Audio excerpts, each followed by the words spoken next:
Hi guys, Kevin, Property Soldier here. Now I often get asked what is the correct use class for serviced accommodation. There's an awful lot of confusion out there, specifically around C1 and people thinking that C1 is the correct use class for serviced accommodation. So I'm just going to talk about that. So for the most of us, the properties that we live in as our primary residence are C3 properties. That's flats and houses. And the use class for that is C3. And if you look at the use class of C3 and the description of that use class, it's as a primary or secondary residence. And so most of us doing serviced accommodation, we're actually doing holiday let as far as HMRC is concerned. And holiday let, furnished holiday let, when you stay in a holiday let, let's face it, that is at that moment in time your secondary residence.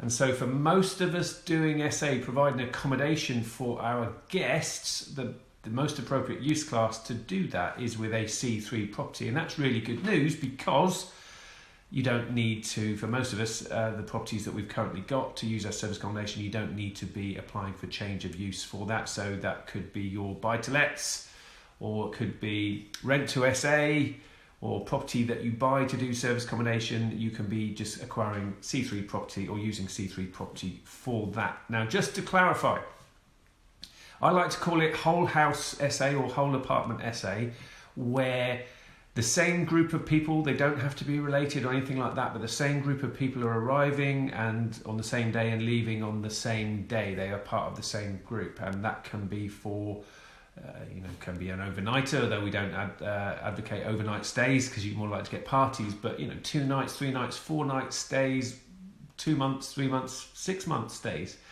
They're all arriving at the same time and leaving at the same time, or they've got control of the property for that period of time. And for longer than 1 week stays, actually, we send the cleaners in once a week for that type of thing. And that's what keeps it C3. Now, where people get confused is they want to do property or service accommodation by the room, and under those circumstances, that the most appropriate use class for that is C1. So people have typically the larger properties, and they actually think that they could make more money in service accommodation by just letting the rooms out individually to different groups of people.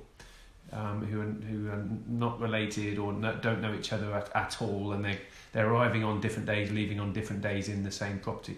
The only issue with that is that is more like a guest house and a B&B, and therefore the most appropriate use class for that is C1, and which is logical. That makes sense, doesn't it?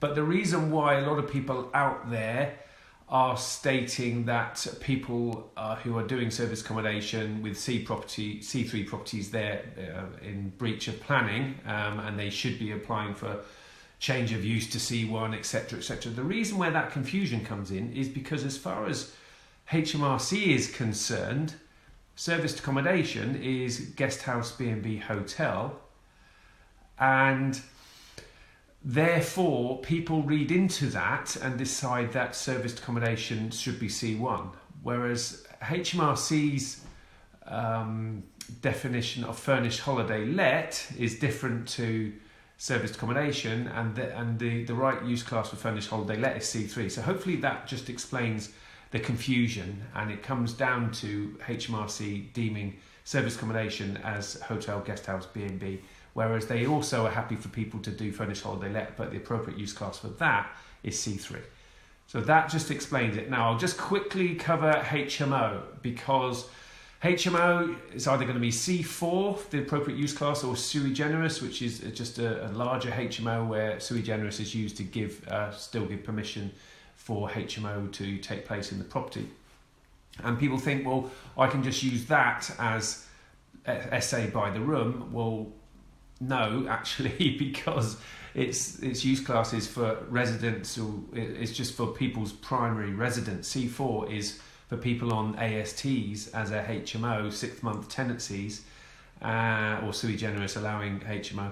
It's not for use for short-term letting. So actually, you would need to either get permission to, if you've got a HMO, to do SA by the room, or even a whole house SA, which should be C3, or get planning permission to do it. So hopefully that clears that one up. And actually I would always advocate doing whole house SA, because you're going to get much longer bookings from groups of contractors, etc., with that type of scenario. Whereas if you're doing it by the room, you just get someone turning up, staying one night, someone else a couple of days later staying 3 nights, and you don't make as much money, in my opinion, overall over the full course of a year. And it's a lot more admin and hassle doing SA by the room. So hopefully you found that useful. Hopefully that helps.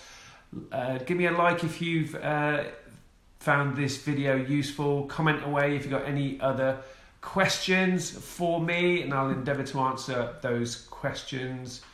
And as I always finish, here's to your success in serviced accommodation. And take care, everyone. I'll see you soon.